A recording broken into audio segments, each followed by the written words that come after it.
Hey y'all, welcome back to Tell You the Truth. I'm your host, Brittany Sharpton, and before we get into this amazing episode, I wanted to drop a quick note because I know how some people can be a little judgy. Just warning that the audio on this episode is not my finest work. Trust me, no one is more annoyed about it than me. And, I debated just scrapping it all together, but I made a commitment to stay consistent. And I believe that this conversation is too good to toss. If you can push through the audio hiccups, I promise it's worth it. In this episode, I'm talking about breaking the mindless scrolling habit. You know the cycle.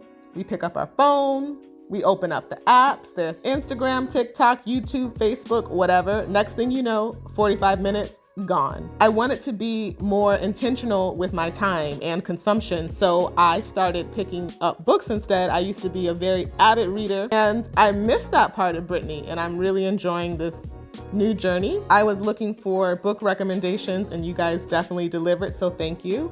And now I've got my first book haul to share. But that's not all. Stick around until the end because I'm announcing a brand new venture that I'm working on. It's in a completely different industry. It's challenging, it's exciting, and the learning curve is steep, but I'm enjoying the journey and I'll be sharing more about what we're building. And bear with me with this audio and let's get into it. I have a bad habit. The moment I have downtime, my brain instinctively picks up my phone, opens an app, and I start scrolling. Instagram, TikTok, YouTube, Facebook. Next thing you know, 30 minutes are gone, and I'm just like, what the F has happened? I had to break that cycle. I recently asked for book recommendations, and y'all did deliver, so thank you so much for everyone who responded. I have a master list that I will share. I wasn't able to buy every single one of them all at once, but I got some and I wanted to share them with you all. I came up with this plan. Every time I feel the urge to scroll, I'm going to pick up a book instead and read a couple of pages. If I still feel the urge to get on my phone and mindlessly scroll, sure, fine, I'm not going to deprive myself. I have found as I started to implement this that after a couple of pages, I actually don't have that urge anymore. And just like anything else, it's really just about habit. I want to be more intentional about actively learning, not just passively consuming. So here's what I picked up. Let Them by Mel Robbins. I admittedly was skeptical about this one. I follow Mel online. I followed her for a while. I respect her work. I like her. I don't personally know her. But honestly, a lot of these personal development and self-help books just end up saying the same thing. But this one, the title alone does speak to me. We spend so much energy trying to change people or control situations when in reality, we should just let them. So if they don't see our value, let them. This is something I've been working on, really trying to work on. And I'm curious to see if this book is what it's all hyped up to be and will it actually deliver and give me a fresh take. And the other is Building a Brand Story. I had to grab it because not only am I working on refining my personal brand and my podcast, but my brother and I are diving into something completely new, which I'm really excited about. This is our very first formal business venture together, and it's in the hospitality space. A New Earth by Eckhart Tolle. I'm probably mispronouncing it. Sorry, but this book was on Oprah's book club before, and she just brought it back for 2025. It's about how our egos shape how we experience life and how we can detach from them to actually grow.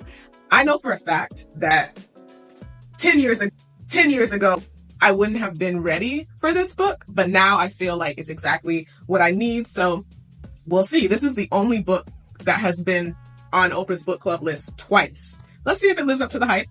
A New Earth, Awakening to Your Life's Purpose. Okay, I also got How to Do the Work by Dr. Nicole LePera.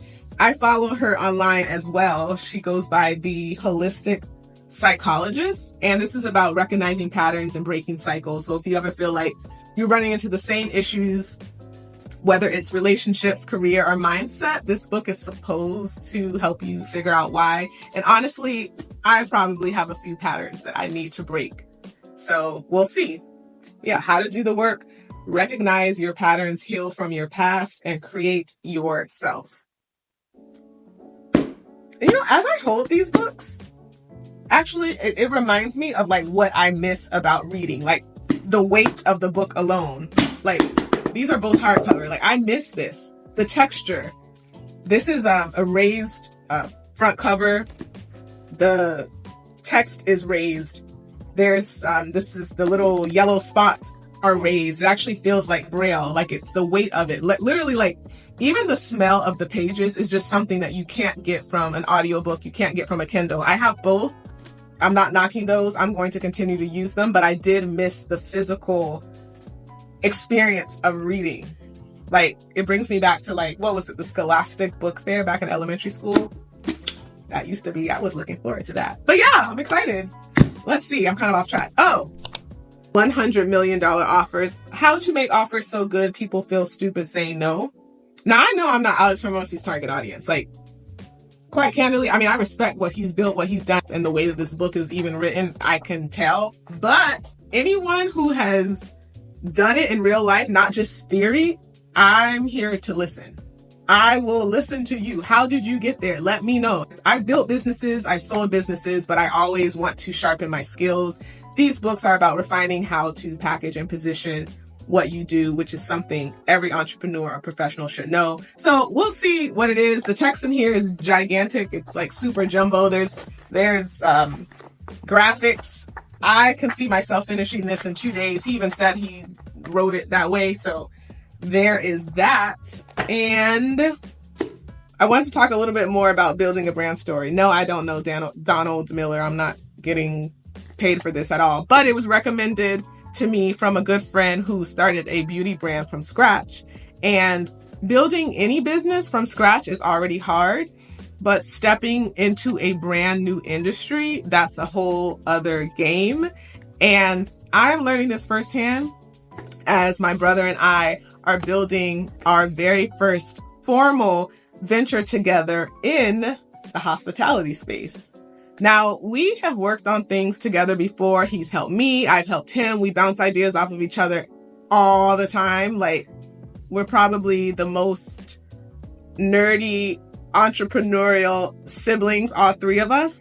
When we go to lunch, when we travel, when we do whatever, like, it's legitimately so much fun for us to talk business. He's the visionary, big picture thinker. He's constantly challenging me to dream bigger, which I so much appreciate. And I'm the more structured one. I'm the one handling the financials, the operations, and the strategy to make sure that the vision actually happens. So this is a completely different world for the both of us.